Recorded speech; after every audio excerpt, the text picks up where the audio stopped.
Good evening, guys. Welcome back to the Comp Show. Today we will be discussing about sorting algorithms. We have earlier seen searching algorithms like linear search and binary search. Right now we'll be focusing on selection sort. Selection sort is one of those sorting algorithms which helps us to sort an unsorted array. It's very clear by the name itself. In sorting algorithms, we will be basically discussing four kinds of sorting algorithms. Basically, it would be selection sort, bubble sort, insert sort, and sorting of two different arrays. Basically, there would be two sorted arrays, and you will combine it to become one whole sorted array, which would be the last one. So, coming back to the main topic today of selection sort. Selection sort is one of these algorithms which is very good. It's very optimized, not for massive lists, but if you are talking about less integers, especially somewhere in the double digits, it's very good. It has a time complexity of on square. On square because we are actually learning two loops in that code. What it basically does is that there's a list of array. It will always assume the first element to be sorted, not unsorted, sorted, and everything after that to be unsorted. And then it will take the first as minimum, irrespective of the fact that whether it's the smallest or not. It will always take the first element as the minimum, and then one by one it will start comparing it with the first element of the unsorted, then second, then third. If it finds something smaller than that, it will keep continuing. It will take that, if a element is smaller than that, it will make it as the new smallest and keep comparing now the new smallest with all the elements. If it gets some, after iterating through the whole list, if it gets a smaller element, it will straight away swap that particular element with the first element that it thought to be the smallest from the sorted, and then the amount of sorted array will sorted part will increase. Now initially it was 1, then it will become 2, and the unsorted one will decrease 1, and one by one the whole array will get sorted. As you can see right now, telling it might not make a lot of sense. For that, we will be going through this section where we will be completely using an example to show you how it really works, theoretically how it really works, and after that we will be looking into the code of it. So yeah, now we will be moving to the next section, the code explanation part.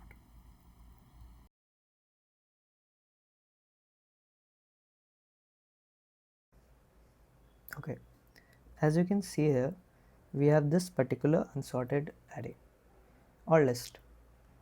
What we are looking here is how basically selection sort works. So what selection sort really does is that it sorts a particular list or array. It can be a bit time consuming. We know that its time complexity is on square, but it ensures that the particular list that you will get will be a sorted one.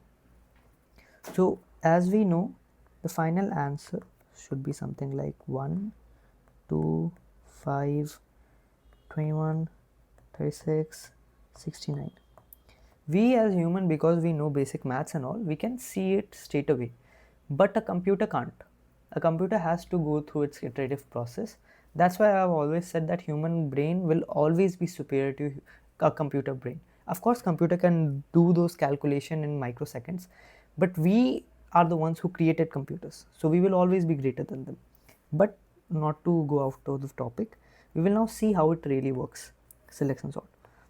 What it does is that it takes the first element as the minimum one, as the sorted one. So what it will do is that it will think 36, this part is sorted. It will assume it's sorted. Second, third, fourth, fifth, sixth, these parts are unsorted. Got the point? Great. Now what it will do is that it will compare the sorted part with the first element of the unsorted part, which is that it will check, the first iteration will check, is 36 greater than 21. This is true. So now the smallest element is not 36, now it's 21. So now it will take 21 as the new minimum.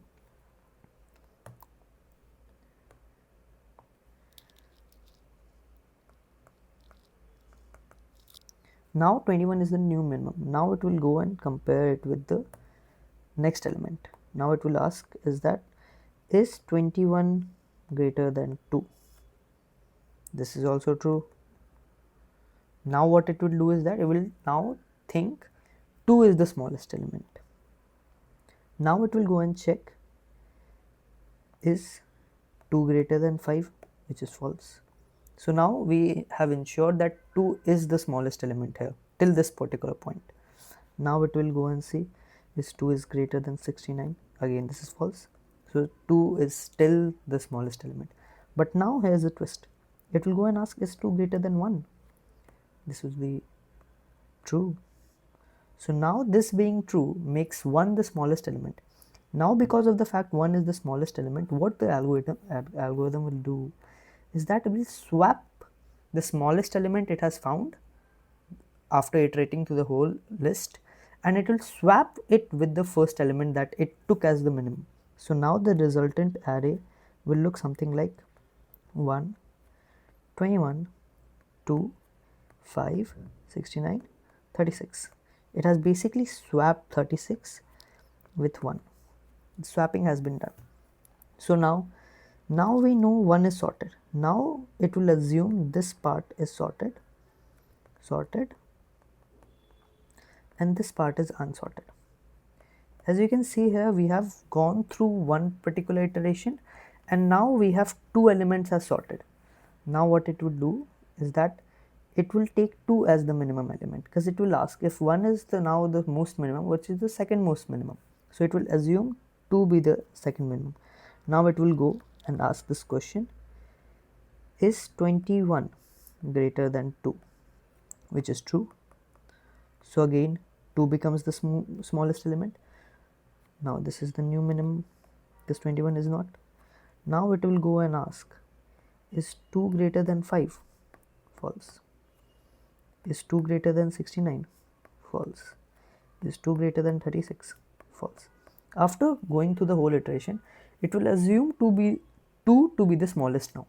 So now the new element array which we will get would look something like this: 1, 2, 21, 5, 69, 36. As you can see here, the swapping has happened between these 2 elements, because 2 was the smallest when we were comparing it with 21. Now again we will go through another iterative process here, which would be the third iteration here. So for the third iteration, what we will do is that 1, 2, 21, these will fall in the sorted category, and then 5, 69 and 36 in the unsorted category. Make sense till now? Great.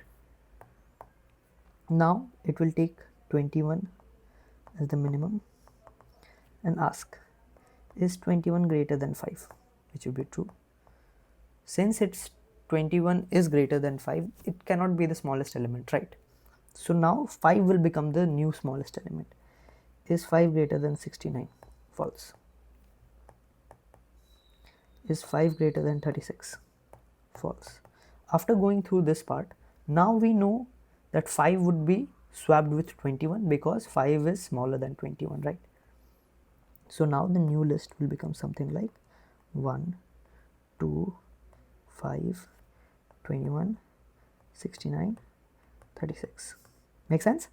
Make sense whatever has happened here? As I have explained you in the previous 2 iterations, these 2 particular elements just swapped with each other, and we got this new particular array. Again, it considers this particular part as the sorted and these 2 as unsorted.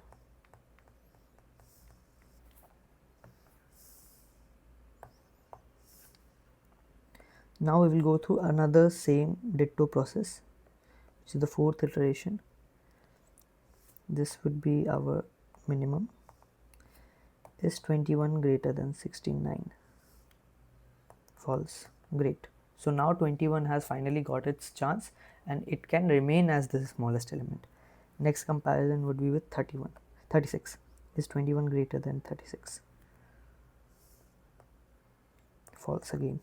So now we know that 21 has finally found its place and it's at the right place. So there will be no changes. Our list will look exactly the way it was looking after the previous iteration. So this is the array which we find ourselves for the fifth iteration. Now we are going to the fifth iteration because still there is one element left. Now this is the sorted part and this is the unsorted.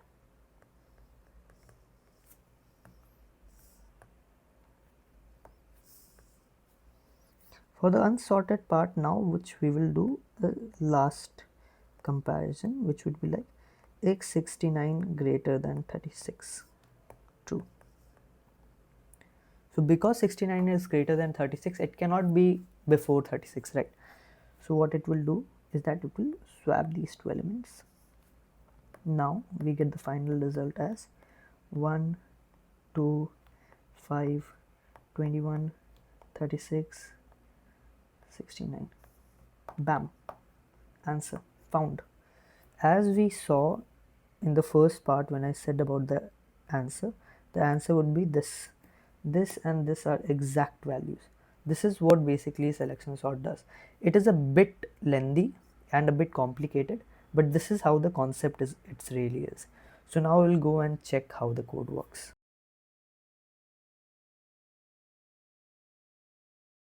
Okay, so now we'll be looking at the code of selection sort. In the initial previous section, we have seen what is the explanation of how it really works behind the scenes. Now we'll see how we write the code for selection sort. First of all, we will define a function. Inside of it, we will give parameter as array or like the list we want to provide, so that makes it sorted. We will run this loop, change length of array. This will go through the entire array. Then we will take minimum as I, the first part of the sorted array, which we will consider as minimum. Now here the second loop will start to work.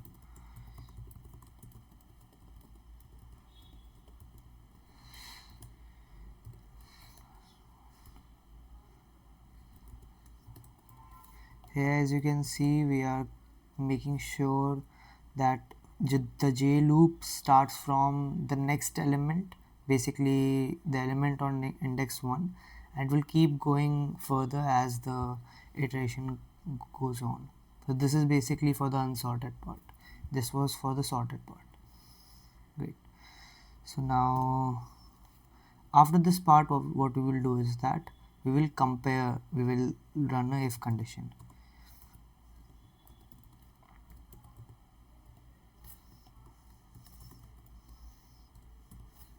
If the greater condition happens, if element is greater and is sitting behind, that's for what we use it.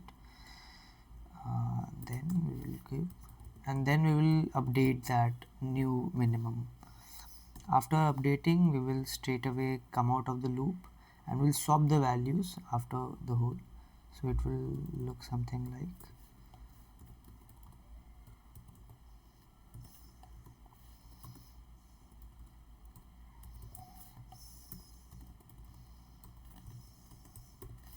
this is the logic of swapping two values. As you would have seen in the explanation part, we were swapping values whenever we found a particular number at the wrong index. That's the code for it. And after this was basically the main logic, this part. And after this, we will straight away return the element array. So return arr. Let's see if the code runs properly or not. We will initialize any random numbers here because this is a sorting algorithm, so it cannot be sorted, right? That's why we'll be using a sorting algorithm. So as you would see, this is completely unsorted. Now let's run our function. Inside of it, we'll give the parameter of the array, which we have named array. Let's change it for a while, array1. As you can see here, the code, the value that we are getting is absolutely correct. So this is the code, and this was the code explanation. Thank you.